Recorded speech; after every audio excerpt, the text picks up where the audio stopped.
டெல்லியில் கூடுவது என்ன சபை? பாராளுமன்ற சபை. சென்னையில் கூடுவது என்ன சபை? சட்டசபை. சென்னையில் கூடுவது என்ன சபை? நடுர சபை. வடலூரில் கூடுவது என்ன சபை? சத்தியங்கான சபை. இங்கே கூடி எடுப்பது என்ன சபை? நாடக சபை. அன்று தேவர்கள் தில்லையில் ஆடியது திருக்கூத்து. திருக்கூத்து. இன்று நாம் ஆடுவதோ ஊர் ஊரா எல்லையிலே ஆடுவதோ தெருக்கூத்து. இதுதான் அடிப்படை கிடையாது. முதலில் தெருக்கூத்து, அதன் பிறகு டிராமா, அதற்கு பின் சினிமா.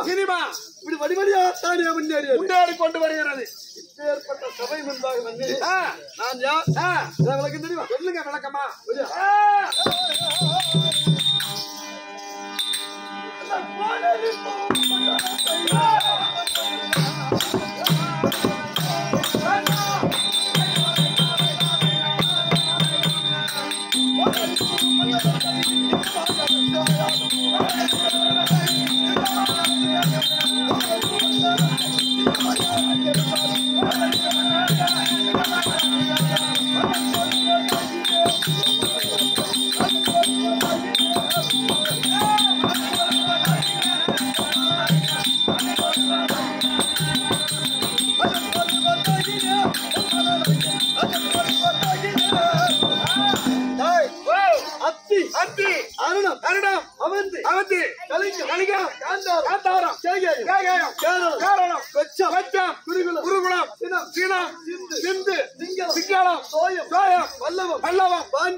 சொல்லக்கூடிய அவனியாகிய 54 தேசத்திற்கு மேன்மை புரிந்து நிலவளம் குடிவளம் நிறைந்த ஓனேரிப்பு பட்டணத்தை தகத்தோடு பரிபாலம் செய்து வரக்கூடிய பொம்மனாயக்கர்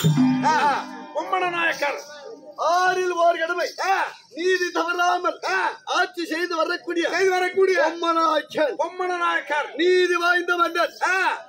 நான் ஆட்சி செய்து சிம்மாதனத்தில் அமர்ந்திருக்கும் போது, அதாவது சிம்மாதனத்துக்கு மேலே நாராயண சக்கரம் சுழண்டு கொண்டே இருக்குமா நீதி சக்கரம். ஆமா, இதான் நீதி தவறினால் கழுத்து அப்படியே கருன்னு அர்த்தம்.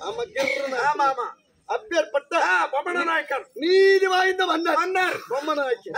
அது போக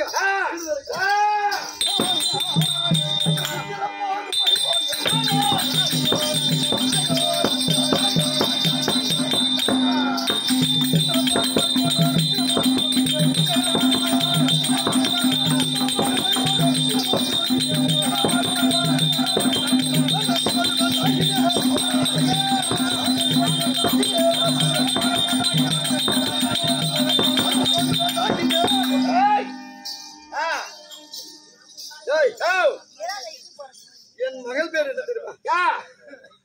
பொம்மி என்று சொல்லுவாங்க. பொற்பதுமை என்ன? எப்படிங்க? பதுமை பதுமை பொன்னால் செய்யப்பட்ட பதுமை. ஓ பொன்னால் செய்யப்பட்ட பதுமைக்கு பேரு பொற்பதுமை. ஆமா, எவ்வளவு அழகா இருக்குமோ இருக்குமோ அது போல பொற்பதுமை போன்ற பொற்பதுமை போன்ற பொன்னிநாயகம் தங்கத்தாலே சிலை செய்து அதை பார்த்தோம்னா எப்படி இருக்கும்? எவ்வளவு அழகா இருக்குமோ அதை விட பெரிய அழகு உங்களோட. அதை விட பேரழகு பேரழகு பொம்மி பொம்மி பொம்மிநாயகம் பொம்மிநாயகம் அப்படி என்ன? அதாவது 4 வேதம் வேதம் 6 சாஸ்திரம் 64 கல்விக்கானம் 96 தத்துவம் 18 புராணம் 24 யாகம் 32 நிகழ்ச்சி பித்தை புத்தி கல்வி அத்தனையும் சிறப்புடன் பயின்று சீரு சிறப்புமா வாழ்த்து வருகிறார். ஆமா வளர்த்து வருகிறார். ஆமா சரி, பெண்களுக்கு எத்தனை பருவம்டா? 7 பருவம். 7 பருவம்னுவாங்க. ஆமா, அதுல பேதை பேதை பெதும்பை பெதுமை மங்கை மங்கை மடந்தை மடந்தை அறிவை அறிவை தெரிவை தெரிவை பேரிடம் பேரிடம் 7 பருவம். ஆமா, 7 பருவத்துல என் மகள் இப்போது மங்கை பருவம் 3ஆம் பருவத்தில் இருக்குது. மங்கை பருவம் மங்கை பருவத்தில் இருக்குது. ஆமா, இன்னும் வயசுக்கு வரல. இன்னும் வயசுக்கு வரலடா. சரிங்க, அப்படி சீரு சிறப்புமா வளர்த்து வரீங்க. எந்தவித குறையும் இல்லாமல் இந்த நாட்டை ஆண்டு வருகிறார். செழிப்போடு ஆட்சி செய்து வருகிறேன். சரிங்க. ஓ என் கதையை சொல்லிட்டு இருந்தா போதும். ஆமா, இந்த நாட்டுடைய மக்களுடைய நலனை விசாரிக்கிறேன். விசாரிக்க வேண்டும். சொல்லுங்க. மதமும் மாறி மரியாதம் பொழுது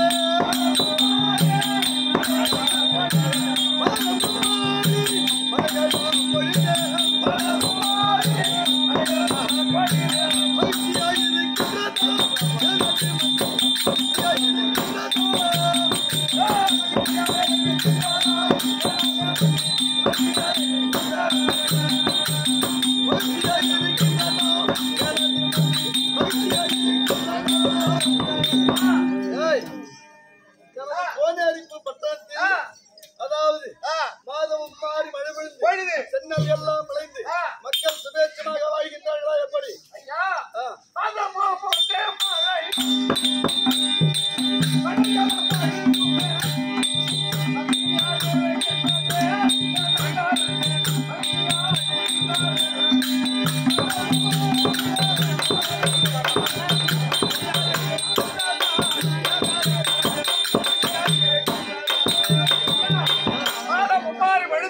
மக்கள் சேம லாபத்துடனே யாதொரு குறைபாடும் இல்லாமல் வாழ்ந்து வருகிறார். எந்த குறைபாடு என்பதே கிடையாது. இதை நான் ஏன் கேட்கிறேன்னா, ஒரு நாட்டை ஆளுகின்ற ஒரு அரசன் நாட்டுல மழை பொழியுதா இல்லையா இது கூட தெரியாது. உங்க மகாராஜா மயிறு அப்படின்னு இந்த நாட்டை திமிரு கேட்பானுங்க.